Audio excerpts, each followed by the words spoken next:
Hello, my gorgeous Gemini, and welcome to the month of June.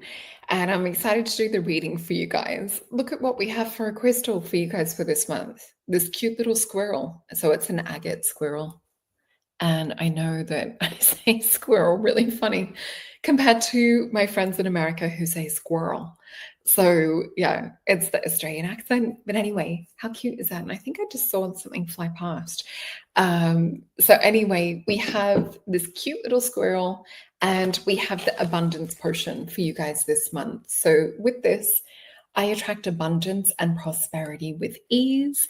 And you'll see why I've chosen these two in a moment when we get into the astrology. Let me just pop up this. So this is your month for June. So big money moves, love shifts, and lucky travel. Unlock your power now. And I just feel the squirrel energy fits Gemini, which myself being Gemini rising, it can be a little bit of a very distractible kind of energy. If we think about the squirrel, and I think it's Over the Hedge movie, where he's like over here, then over there, over there. That's the kind of month that we have for Gemini for this month. So going into the potion side of things, it was the abundance potion that is the month that will, or the potion for the month that will help you get through. Remember, when you purchase potion, you get sent a free invite to our new moon events, and we will have a really exciting one planned for the end of the month too. So beautiful ingredients you see here: apple, orange segments, peppermint, ginger, turmeric, and lemon, all alchemized to attract and to tap into that magnetic quality. And for those of you wanting to book a reading, you'll find everything linked in the description box below, but you can go over to solreta.com and book a one-on-one reading with me. So let's get back into this month for you guys, and I'll talk about the astrology, then we'll tap into cards as well. Pop this down so we can see. Okay, so my gorgeous Gemini, June is your month to shine. So stepping out boldly and sharing your light. Venus moves into your private realm on about the 6th, urging you to keep matters of heart sacred and away from curious eyes.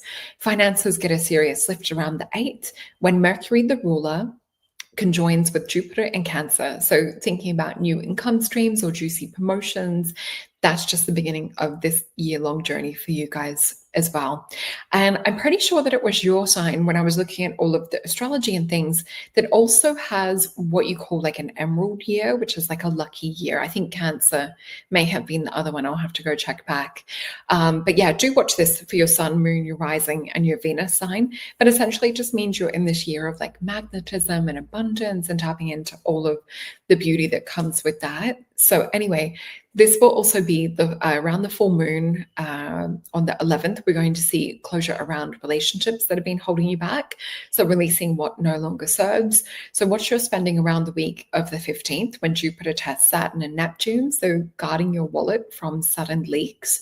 Mars firing up your home sector around the 17th. Perfect for tackling those long-awaited repairs or improvements that sometimes the Gemini can be distracted and put off, always putting it to the future for later.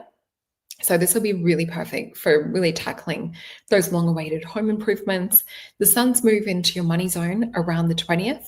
Boost your ambition to manifest abundance. So around the 24th, it will bring a cosmic windfall. It'll be your luckiest financial day of the year as well. So really exciting. So new moon around the 25th will keep you in this momentum. It's just going to be like this path of that train still going. So just stay open to fresh possibilities. Mercury shift into Leo around the 26th will signal the start of whether you're in this, if you're in the southern hemisphere, it'll be winter fun. If you're in the northern hemisphere, it will be summer fun. This will be about travel for you guys as well around that time. So start dreaming and planning your next adventure. If you can't take it just then, just get into planning stage. So let's have a look into the cards for you guys for this month and see what Spirit has in store. So let's look into a little bit of information on what my gorgeous Geminis can expect for the month of June, please. So the image that I'm actually being shown is a wave in the ocean.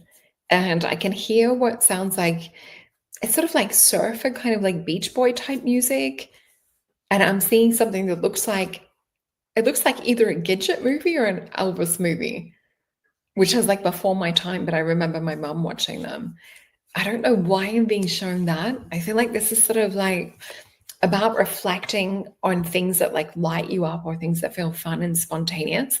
I do feel there's a bit of a thrill seek type energy with this wave coming up that they're showing. But I do feel it's like very much like living in the moment would be how I would describe the feeling and the sensation that spirit's showing me. With waves and with water, this can also represent emotion, and it's a very tall wave. So I would also make sure to stay balanced and grounded. So whether you're working with herbs to help balance and regulate your nervous system, whether you're doing breath work or working with rescue remedy, flower essences, things of that sort of nature, keep in mind to also support you through the month. And I didn't realize how many cards we have. This is actually a little bit crazy. We have 8 cards come out. So I'm just going to flip this over because this usually just represents a story. So we see you guys showing up in the right at the start of your own reading. So I'll flip all of these. Oh my gosh. This is like a real tale story. So 6 of Swords, this is a card of science. It's a card of journey. For me, it's a card of like things that we feel are just outside of our veil of reality, but we're getting a sense, so we can kind of feel it permeate into our 3D reality. So the universe had been feeling what you'd been casting out and what you'd been thinking of, what had come up from your subconscious was literally manifesting for you. 10 of Swords and also the Tower card. So I do feel that this is about keeping a bit of calm around the chaos. As we say with this card here, with this Hebrew sign, this is the P sound. And with this is that one that we talk about with your words creating your reality. So it's to think of it being like gold. So you don't want to let gold escape you. You want to make sure that you're investing and putting it into words that are productive, not these kinds of words, not ones of ruin, not ones of heartache or injustice and imbalance. And what we see coming after this, it's like a whole new picture, a whole new reality or story. A 4 of Swords, this is 4 of Disc, the card of power. This is Capricorn and Sun energy. And we see this here with the 10 of Disc. So definitely investment around home is what we're seeing too. So fixing up or doing what you need to do in terms of renovations and things at home could also be good. But what we see, especially with this Capricorn and with the Sun energy, for me, this is always about not listening to other people. This is about you guys having that vision, having what it is that you want to sow and what you want to reap rewards from. And then we see it come into fruition. I do feel this is also about you guys finding your tribe and getting out of any misalignments. Anything that was perhaps not for your best and highest good is exiting for you guys. So really happy to see that. As we step forward to future, we see the Princess of Cups and we see the Lust card. So be careful not to get distracted with all of this energy popping up or feel like that you want to put yourself into many different things. Really think about what's important to you. Maybe even write your priorities down so that you don't get distracted. And we see with the Princess of Cups too, this is also about your ability to feel into the subtle realms and feel into these crystals that not everyone can sense and feel and see. This is tapping into your wisdom, your knowledge, your heart, and we're crystallizing it and bringing it into this reality. So remember that as a gift that you guys have to work with that. And what we see here too is making sure that others aren't just feeding off you, getting rid of any parasites, getting rid of anyone that has jealousy type feelings or things towards you, anything that was like leeching off of you, perhaps even physically doing a parasite cleanse. So let me see into any advice Spirit has, and we'll go to the mystic, what is it? The Mythos deck, the Greek gods and goddesses. Let us ask Spirit for advice and how to navigate through this. The words they're giving me are challenges and testings. And I'm seeing this across a lot of the signs this month, that it is about letting go of things that were out of alignment or draining us. It's anything that's holding us back or being exhausted by. Okay, so flip these over. The advice that we have from Spirit, yeah, this is definitely about letting go of anything that's distracting or taking you away from what it is that you truly desire or seek. 8 of Wands energy, Sagittarius and Mercury. Think about this distraction going round and round. north being up here of the compass, and we're just getting taken around and around in circles. So look at the patterns that are coming up for you. We do see this actually around relationship energy. And for some of you, there may be what you have and what perhaps you desire. Could be two different things, or there could just be a few different choices around.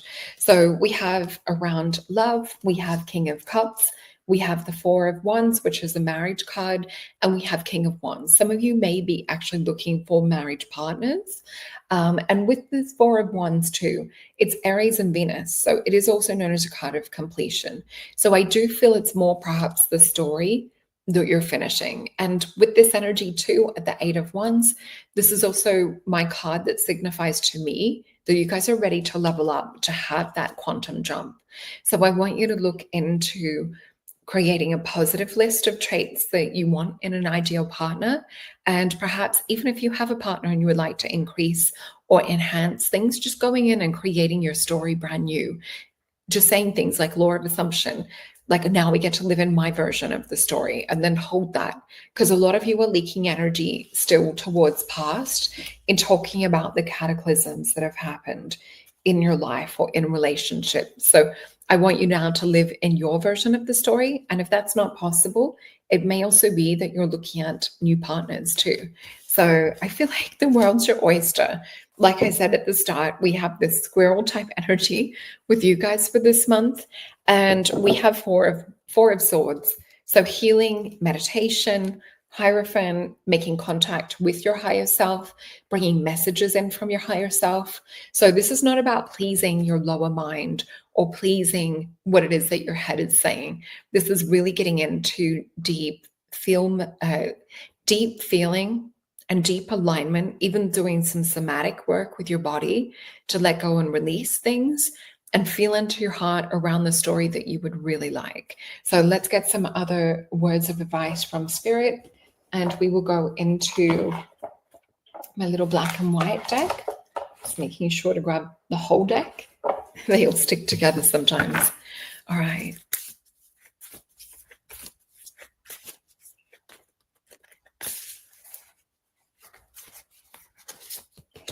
Four of Wands in reverse. So just around the love side of things. And I just realized that I'd written love shifts with the astrology at the top of the video too. So for some of you, we are literally seeing love shifts.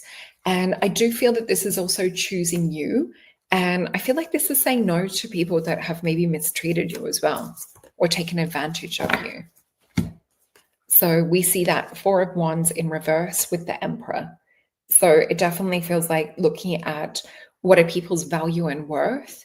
This is not about you just like giving anymore. This is really like, what have they bought me? We see a Son of Pentacles. We see the Four of Swords, meditation energy again too. So when you go in and you look into higher self and what your higher self thinks about love and relationships, you might actually start to see people perhaps not as good as the gold that you've been shining them in. So yeah, we've got an Ace of Pentacles with this. So Spirit is like, girl or guy, we need to have a look into the new options that are around you, because the Ace of Disc is that card from Spirit coming in, that card from God saying, I have something better. It's like, do you still want this? Because I have something better. So I do feel it's getting a new story around this with the Four of Swords. This is also healing the old story. So you're not the type of person that attracts this. What you've had in the past, you're not even that same version of self anymore. And with this being one of the luckier years for you, I want you to start to tap into that. You know how we call it lucky girl syndrome? Or you even start to say the mantra, I'm the luckiest girl in the world, or I'm the luckiest guy in the world. I just attract the most beautiful, amazing things. My life is always full of the most incredible surprises and juiciest opportunities. So that's what I have for you guys for this month. Let me grab you a Syrian Oracle card to close this off. And please remember to check your sun, moon, and rising. The card we have for you guys is Confidence. And let the symbols on this card imprint on your consciousness. Feel the energy instilling a new focused or new found confidence. So that's what I have for you, my beautiful, beautiful Geminis. I wish you all the love and success and have an amazing month. Oh, everything you need booking wise is in the description box below. Bye.